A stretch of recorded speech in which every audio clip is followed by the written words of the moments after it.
Dalai Lama disait ceci: le respect mutuel est le fondement véritable de toutes les relations humaines. À travers cette citation, Dalai Lama met en évidence l'idée selon laquelle toute relation saine et équilibrée repose sur le respect mutuel.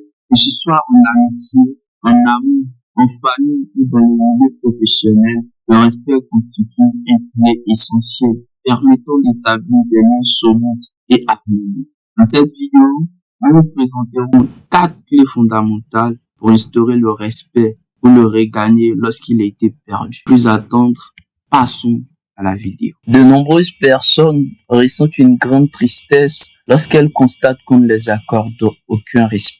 Considération de votre entourage, vous êtes au bon endroit. Restez jusqu'à la fin de cette vidéo car la dernière clé pourrait faire toute la différence.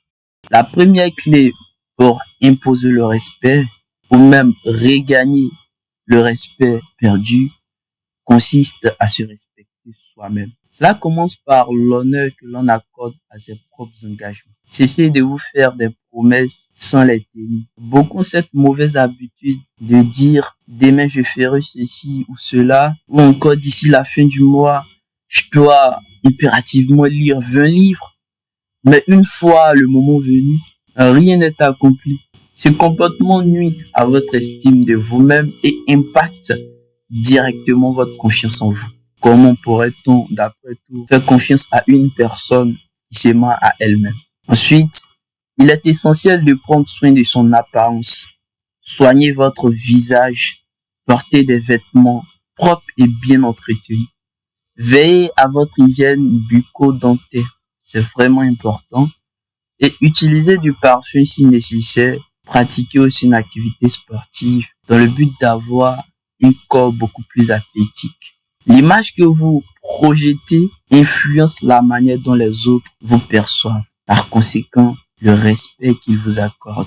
La deuxième clé pour imposer le respect ou même pour regagner le respect perdu consiste à être une personne sérieuse. Je me souviens d'une discussion avec un ami à ce sujet. Je lui expliquais que mon petit frère refusait toujours de m'aider lorsque je lui demandais un service. Il m'a alors confié que dans son cas, c'était l'inverse. Et il m'a donc révélé son secret. Il rendait souvent service à son frère lorsqu'il en avait la possibilité. Ainsi, lorsque lui-même avait besoin d'aide, son frère était naturellement disposé à l'assister. J'ai appliqué ce conseil et cela a effectivement fonctionné. C'est un principe simple. Si vous aidez ceux qui vous entourent, vous n'aurez pas à leur imposer de vous rendre l'appareil. Les gens vous respecteront naturellement pour votre bienveillance et votre générosité. La troisième clé pour imposer le respect ou même pour regagner le respect perdu consiste tout simplement à se concentrer sur soi plutôt que de critiquer les autres. Les personnes qui passent leur temps à critiquer, dénigrer et médire sur autrui sont rarement respectées.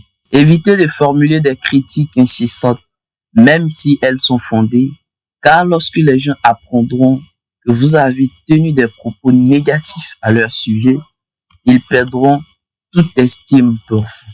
Au lieu de gaspiller votre temps et votre énergie à juger les autres, concentrez-vous sur votre propre vie.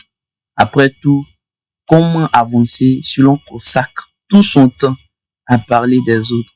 En cessant de juger inutilement, vous préserverez votre image et les gens seront beaucoup enclins à vous accorder du respect. Nous arrivons sur la quatrième clé qui est pour moi la plus importante parce que je me reconnais énormément là-dedans. Cette clé me parle beaucoup. Il s'agit de pratiquer un sport de combat, que ce soit la boxe anglaise, la boxe thaïlandaise, le karaté ou toute autre discipline. Ces sports inspirent le respect, voire une certaine crainte dans l'esprit des autres. On respecte généralement ce que l'on craint.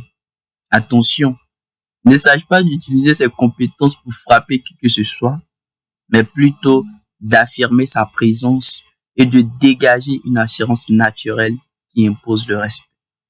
Nous voilà à la fin de cette vidéo. Si ces conseils vous ont été utiles, n'oubliez pas de liker, de vous abonner, d'activer la cloche de notification. Et si vous êtes sympa, laissez-moi un commentaire. Cela me fera vraiment plaisir de vous lire. Sur ce, c'était Zeda. Ne dites pas vos plongeons, montrez-leur vos résultats, car c'est tout ce qu'ils attendent. Bye!